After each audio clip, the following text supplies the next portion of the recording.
هوليوود كانت مخبية المتحرشين بالأطفال قدام عينينا، وإحنا كلنا كنا ساكتين ومشينا مع الموضوع. ودلوقتي بعد ما موضوع ملفات إبستين لسه شغال والناس مركزة قوي على السياسيين، أنا فعلا شايفة إننا لازم نتكلم عن كل الشخصيات الغريبة اللي اختفت فجأة من الساحة، اللي طالعين من هوليوود، المشاهير دول، ونراجع شوية من الفيديوهات القديمة اللي بتشير للموضوع ده. ونبدأ مع إلين ديجينيرس اللي كانت دايما محبوبة هوليوود، والبرنامج اللي كلنا كنا بنتفرج عليه، وأحسن مؤدية. بس كل ما ترجع أكتر للمحتوى كل ما تكتشف أنه غريب جدا ومريب بشكل مش طبيعي. دلوقتي أنا مش من الناس اللي بيصدقوا نظريات المؤامرة، بس الحقيقة إن إلين ديجينيرس دلوقتي بتعاني من مرض غريب اسمه كورو، والمرض ده مرتبط بأكل لحوم البشر. وبرضه كل ده مجرد ادعاءات، بس يعني بصوا عليها، يا إلهي، ده شكل إلين ديجينيرس دلوقتي. يا لهوي يا لهوي، دي سقطة فظيعة فظيعة من قمة النجومية. هي هربت من أمريكا عشان تهرب من دونالد ترامب، وظهرت ببريطانيا بشكل مريب، وهناك الناس بيتعرضوا للمشاكل بس لو تكلموا ضد أسلمة المجتمع، لكن مش فعلا ضد المتحرشين بالأطفال. وكل ده حصل تقريبا في نفس الوقت اللي ظهرت فيه كل ملفات إبستين، واللي اتربط اسمها بيها تاني برضو على سبيل الادعاء بأنها بتاكل الأطفال. حاجات غريبة فعلا، حاجات غريبة. بس أنا عايزة أوريكم المقطع ده من كام سنة فاتوا، عشان هتستغربوا جدا إزاي عمرنا ما لاحظنا إن إلين فعلا غريبة جدا. أهلا بيكم في برنامج الدفع العكسي. أنا ميرا كي مقدمتكم. اتأكدوا إنكم تدوسوا على زر الاشتراك واعملوا لايك على الفيديو ده واعملوا كل الحاجات اللي المفروض تعملوها. فاهمين قصدي؟ أهلا بيكم، انتوا دلوقتي جزء من حركة، احنا مبسوطين إنكم معانا. قدام عينينا في كل مرة، بيحطوه قدام عينينا في كل مرة. بدأت أبص من وأنا عندي حوالي 6 سنين، وأوقات قبل كده بسبب عيني المدربة أقدر أشوف الإمكانيات. خد البنت دي كمثال، ممكن تفتكر إنها ملهاش فرصة، أنا بشوفها بشكل مختلف. من النوع المنطوي، الناس التانية بتكرهها وعندها عادات أكل غريبة. كانت مزاجية جدا، يعني كل العلامات الخارجية لعارضة أزياء عالمية في المستقبل. عادات أكل غريبة عند طفلة، ممتاز. البنت دي شكلها ممكن يبان عليها إنها ممكن يكون عندها فقدان الشهية العصبي. يلا نجهزها لصناعة هتخليها تمرض جسديا بشكل كبير، بس في نفس الوقت يحتفلوا بجسمها. دلوقتي شغلي إني أرعى الصفات دي، ويمكن يكون عندنا فايزة بين إيدينا. عاملة إيه في المدرسة؟ بتحبيها؟ كويس، وأخبار الدرجات إيه؟ بالظبط، مفيش حد. وأخبار العيال التانية إيه؟ هما كمان شايفينك غريبة؟ Yeah, they think I'm a witch with evil powers. كويس، ده كويس جدا. خلي بالك من حاجة، إنك تكوني مختلفة مش معناه إنك ساحرة، ده بس معناه إنك ممكن تبقي واحدة من أعلى العارضات أجرا في العالم. Yeah, whatever.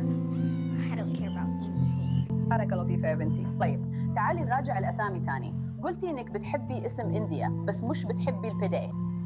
ده جريء، ده مرحاض فرنسي. فكري في الموضوع، بتدخني جعانة أكتر. لا لا لا، مش كده، أنا عايزة أحط الجوع للأكل زي جوع إيروتيكي. دلوقتي يا إلهي، اسمعي ده، اسمعي ده. زي شاب مثير، زي ما أكون مليانة طاقة جنسية وأقدر أتحكم فيكي بنظرة واحدة كلها شهوة. أحسن، دلوقتي تاني ها، مضحكة قوي. هي بتقول نكت عن قد إيه الشغل كعرضة أزياء صعب، فعلا هزار والجمهور بيضحك. بس في أي عالم ده يبقى طبيعي إننا نعمل محتوى بيشيق الأطفال الصغيرين ونتكلم مع طفل عن الطاقة الجنسية. تاني، طالما الموضوع على الشاشة أو في هوليوود كله عادي، مين فارق معه؟ يمكن إحنا اللي فارق معانا، يمكن إحنا شايفين إن الأطفال لازم يتحموا، بس ده بالضبط اللي بيحصل في هوليوود.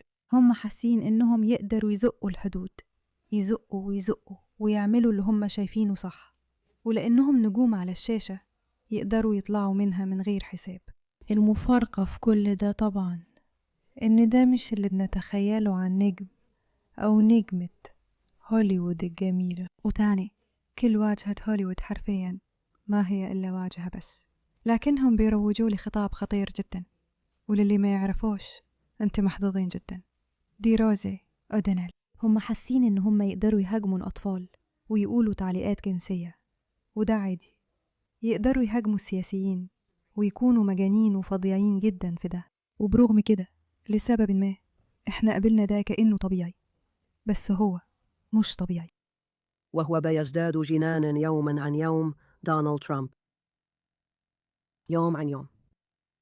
أعلن امبارح في خطاب إنه بيقول كلمة دمب، وبيستخدم كلمة دمب، وكلمة دمب فيها حرف الباء. ناس كتير ما يعرفوش كده لو عندهم 7 سنين. أنا بس مش قادرة أستحمل فكرة إن في مشاهير فاكرين إنهم يقدروا يفلتوا من العقاب، ومع ذلك ناس أكتر وأكتر بقوا فاهمين إيه اللي بيحصل وبيفضحوا إيلين دي جينيريس كل يوم.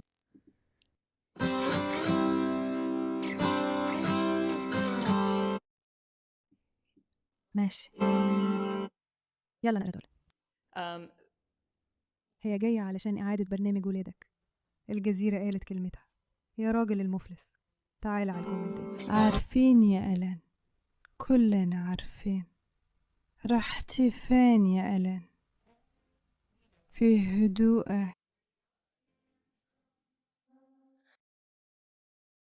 تمام يا أكلة لحوم البشر. واو، الدنيا صحيانة. أكيد مفتقدة البيتزا، مش كده؟ إحنا شايفينك. سيبيني أخمن، سكارلت جوهانسون مش معزومة؟ أكلتيها هي كمان؟ إيلين استني شوية، جزء الFO من العرض جاية في طريقك. بس كلنا عارفين ليه نقلتكوا في الليستة، ليه اتعمل لها نسخة في التعليقات من فترة. استني لما إيلين تعرف إنه ريري كلمة وحشة. طلبت البيتزا مع تهاني عيد الميلاد؟ مش غريب إن إيلين جريت، كانت عارفة إيه اللي جاي لها. يا رب يعملوا تعليق صوتي على دوري. إيه اللي في منيو البيبي؟ يمكن يخنق بيبي. أعتقد كده.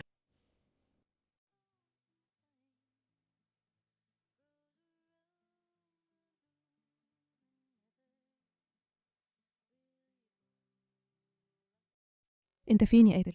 انت شجاع قوي علشان تفضل تنزل حاجات ما تكلهاش. مسكين تويتش، فين تويتش لما بنحتاجه؟ ما كانش من المشاهير ال ولينز. حفلات البيتزا على فكرة دي كلمة بتتقال كناية عن حاجات ليها علاقة بقصة أبستين، بس تاني ده غريب قوي. ودلوقتي هي بتنزل المحتوى ده علشان تحاول تبقى مهمة هي والكوتسولز. الموضوع غريب جدا، بس يلا نتكلم عن ده أكتر. ريكي جيرفي قاعد ورا الكواليس في برنامج جراهام نورتون، وبيتكلم عن الليلة اللي ولع فيها الجولدن جلوب من غير هزار، من غير فلتر، بس الحقيقة زي ما هي. هو ما اكتفاش انه يرمي قنابل على هوليوود الليلة دي، هو فضح الصفقات الوسخة اللي بين صناعة الترفيه وجيفري أبستين، الجرائم البشعة اللي اشتركوا فيها، الانحطاط والدم اللي على ايديهم. بس هنا اللي ريكي جيرفي بيعترف بيه قدام الكاميرا، هو بس لمس الموضوع من فوق، كان ممكن يروح أبعد من كده بكتير. النجوم اللي كانوا متضايقين أكتر وهم قاعدين في أماكنهم توم هانكس، لي هانكس، وليوناردو دي كابريو.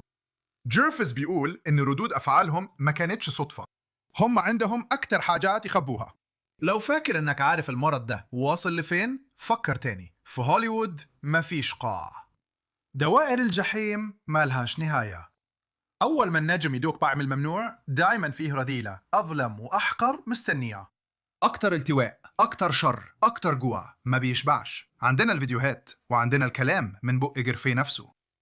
لو كنت فاكر إن الأكل هو واضح إنه ما انتحرش زي جيفري أبستين بالظبط. اسكت، أنا عارف إنه صاحبك بس مش فارق معايا. كان لازم تيجي هنا بطريقتك الخاصة وعلى طيارتك الخاصة، مش كده؟ فلو كسبت جايزة النهاردة ما تستخدمهاش كمنصة لخطاب سياسي، ماشي؟ انت مش في مكان يسمح لك تعزل الناس عن اي حاجة. انت ما تعرفش حاجة عن العالم الحقيقي. اغلبكم قضى وقت في المدرسة اقل من جريتا ثونبرغ. فلو كسبت ماشي، اطلع استلم الجايزة الصغيرة بتاعتك، اشكر وكيلك وربك وانزل، ماشي. عندنا اللقطات الصادمة اللي جاية اللي فيها جيفي بيكشف، ماشي؟ محولين الأوسكار لحفلة عشاء والكل معزوم فيها. ايه رأيك؟ تخيلي ايه؟ البيتزا وصلت. اهلا، تعالوا انزلوا. صلصة طماطم، عندنا جبنة، عندنا انواع مختلفة. مين جعان؟ براد، بنجي ايوه تمام. ازاي تلاقي واحده جبنه دي جبنه؟ في أكثر من 900 إشارة للبيتزا في ملفات إبستين. بعد ما فضيحة بتزاجت انفجرت في 2016 وفضحتهم، بطلوا يستخدموا كلمة السر. صدفة؟ مستحيل. وبرغم كده إيلين ظهرت قدام الكاميرا في الأوسكار وبتضحك وهي بتقدم بيتزا بالجبنة لأكبر نجوم هوليوود. وحسب اللي مدفون في الملفات دي، إيلين ديجينيريس اتكشفت كأكثر أكلة لحوم بشر في هوليوود. بس أكل لحوم البشر مش هو الفساد الوحيد اللي بيطلع للنور في 2026. وبحسب جيرفي، النيكروفيليا بقت الهوس الجديد الغريب اللي بينتشر وسط نخبة هوليوود. مش غريب إنه ما قدرش يقاوم ويبص للوحوش دي في عينيهم ويكشف أقنعتهم على الهوى قدام الناس. أول مرة عملت كده من حوالي 10 سنين. الصحافة خصوصا صحافة الوسط الفني في أمريكا كانت مستغربة وبتقول إزاي يجرؤ؟